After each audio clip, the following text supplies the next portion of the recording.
দেখেন আজকে অনেকগুলি ডাইরেকশন কোর্ট দিয়েছেন। প্রথম ডাইরেকশনটা যেটা ছিল সেটা হচ্ছে যে এটাকে নজরে নিয়ে যে বাচ্চাটার নাম, তার অ্যাড্রেস, তার ছবি, এটা যেন সব জায়গাতে ডিলিট করা হয়। এখানে আমাদের নারী শিশু নির্যাতন দমন আইনের ধারা 14 ভিতরে কিন্তু একটা অফেন্স, যে রেপ ভিকটিমের নেম আইডেন্টিটি ডিসক্লোজ করা যাবে, সেটা বাস্তবায়নের জন্য বিটিআরসি আর ল এনফোর্সমেন্ট এজেন্সির উপরে ডাইরেকশন দেওয়া আছে যাতে করে এটাকে রিমুভ করে দেওয়া হয়। এটা যদি না করা হয়, তারা যদি ব্যর্থ হন, সেই ক্ষেত্রে এই যে গভর্নমেন্ট বডি তো পানিশেবল হবেই, এছাড়া যারা যারা এখানে পাবলিশ করেছেন তার ডিটেলসগুলো প্রত্যেকটা ইন্ডিভিজুয়ালকে যেন আইডেন্টিফাই করে তাদের কাছে যেন আমাদের ধারাবাহিক লর আন্ডারে যেন তাদের কাছে পানিশমেন্ট দেওয়া হয়, সেটা নিয়ে ডাইরেকশন দেওয়া আছে। কোর্ট এটা খুব স্ট্রিক্টলি এটাকে মনিটর করতে বলেছে যাতে করে এই ধরনের সিচুয়েশন যেন কখনো না হয়।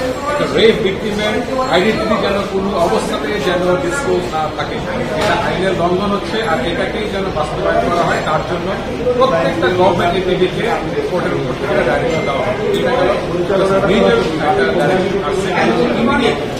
একটা দুইজন আপনার অফিসার নিয়োগ করে দেওয়া, যাতে করে হচ্ছে তারা যেন বাচ্চাটা যেহেতু হচ্ছে তাদের রেসিডেন্সটা মাগুরাতে বা এই মুহূর্তে তারা আছে ঢাকাতে, তার জন্য দুইজন ওয়েলফেয়ার অফিসার ঢাকা এবং মাগুরা উভয় তারা হচ্ছে কি ইমিডিয়েটলি বাচ্চাটাকে লুক আফটার করা শুরু করবে, যাতে করে বাচ্চাটার সেফটি, হেলথ, সোশ্যাল স্টেটাস সবকিছু যেন তারা প্রপারলি এনশিওর করতে পারে।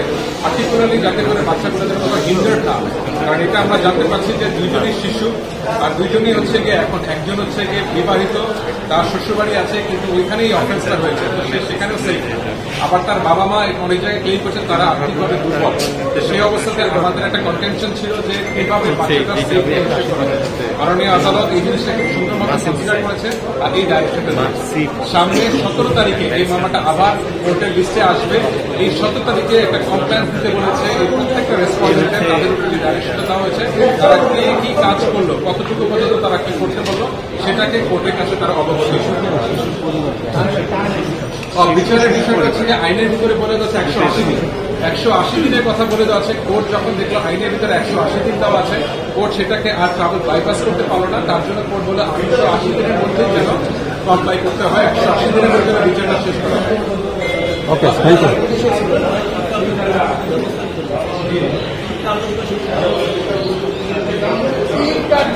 মধ্যে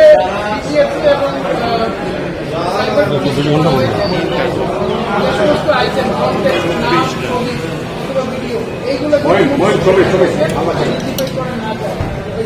নারী শিশু নির্যাতন দমন আইনের 14 ধারা নামটা জিজ্ঞাসা করুন, আপনার নামটা এবং এই ধারাটা যদি ওয়াইডলি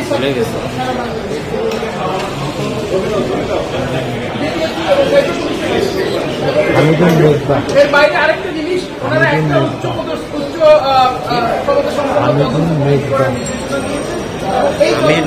বলেছে যে একটা গাইডলাইন বানাতে, যাতে করে সারা দেশ জুড়ে নারীর বিরুদ্ধে সহিংসতা হচ্ছে, এই সহিংসতা দমনে ভিকটিমদেরকে সাপোর্ট দেওয়া যায়।